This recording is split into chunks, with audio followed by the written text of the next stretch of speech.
दक्षिणी हरियाणा की सियासत के बहुत ही धुरंधर जो नेता हैं बीजेपी के राव इंद्रजीत, वो हमारे साथ में हैं, केंद्रीय मंत्री भी हैं। राव साहब, आपको लगता है कि दक्षिणी हरियाणा का उस तरीके से प्रतिनिधित्व अभी तक मिला है जिस तरीके से मिलना चाहिए? देखो, दक्षिणी हरियाणा ने अपनी तरफ से कोई कसर नहीं छोड़ी। बिल्कुल। और अगर कोई कसर रही है और लोगों के जहन में ये बात है कि हमारे को पर्याप्त उसके बदले के अंदर महत्व नहीं मिला है, तो ये पब्लिक से पूछो, मेरे से क्या पूछते। नहीं, लेकिन आपका बयान भी आया था कि भाई सीएम के हम दावेदार हैं, मतलब जनता की ये मांग है देखो, थी। हाँ, मैं खुद हम्म, चीफ मिनिस्टर की कुर्सी चाहता हूँ। ये तो कांटे का एक ताज है। हम्म, तो मैं खुद ब खुद चाहूँ या ना चाहूँ, हम्म, लेकिन यहाँ के इलाके की जनता है जो बार बार सरकारों के अंदर अपना सहयोग देती है और सरकारें बनाती है, उनके अंदर ज़रूर ये आशंका है कि भाई हमारे को पर्याप्त मात्रा के अंदर महत्व क्यों नहीं दिया गया, जबकि हमने भारतीय जनता पार्टी हरियाणा के अंदर सत्तासीन हुई है, तो दोनों बार हमारा महत्वपूर्ण ये सहयोग रहा है। तो ये लोगों के जहन के अंदर बात है, और वाजिब भी है कि आज के दिन जब संगठित होकर के ये कुछ काम करते हैं, तो उनको पूरे तौर के ऊपर सहयोग नहीं मिल पाता, बल्कि यहाँ के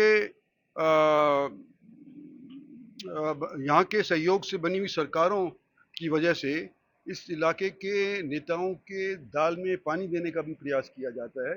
इस तरह की सोच आज के दिन हमारे लोगों के अंदर है। क्या मैं ठीक कह रहा हूँ? अच्छा, रामविलास शर्मा का भी टिकट काट दिया गया, नामांकन भर चुके थे वो। हम्म। तो आपको नहीं लगता है कि देखो, वो रामविलास शर्मा हमारे भारतीय जनता पार्टी के कम से कम हरियाणा के अंदर सबसे पुराने नेता हैं। हम्म, और इस बार हर एक पार्टी ने बड़ा विलंब किया टिकटों के बंटवारे के अंदर। तो रामविलास शर्मा ने जब पर्चा भरा था, तो उनको ये पूरी उम्मीद थी कि मेरे को भारतीय जनता पार्टी की टिकट मिल जाएगी।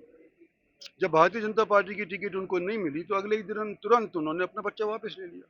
वो तो पार्टी के डिसिप्लिन सिपाही हैं, पार्टी के लिए काम कर रहे हैं। तो उसके वजह से कुछ असर नहीं पड़ेगा? आप नहीं समझते हैं कि हरियाणा की सियासत में, खासतौर पर दक्षिणी हरियाणा में, उसका कुछ असर पड़ेगा?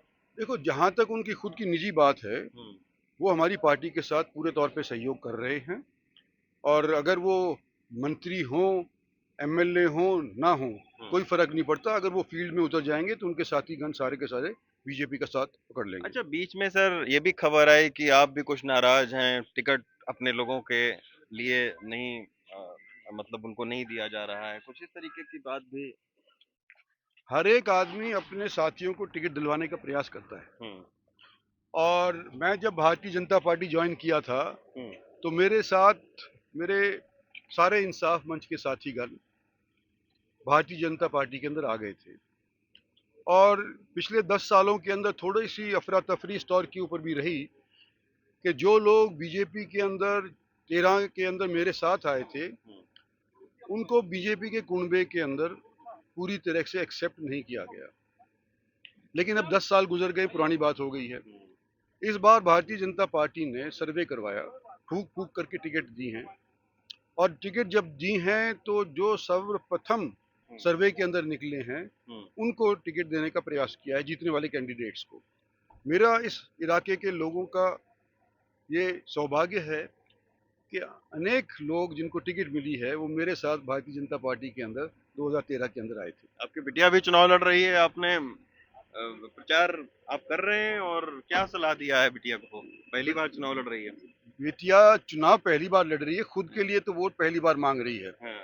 लेकिन अनेक इलेक्शनों के अंदर, चाहे लोकसभा का हो चाहे विधानसभा का हो, अनेक प्रत्याशियों के लिए उसने मेरे हलके के अंदर और महेंद्रगढ़ भिवानी हलके के अंदर औरों के लिए वोट मांगे हैं।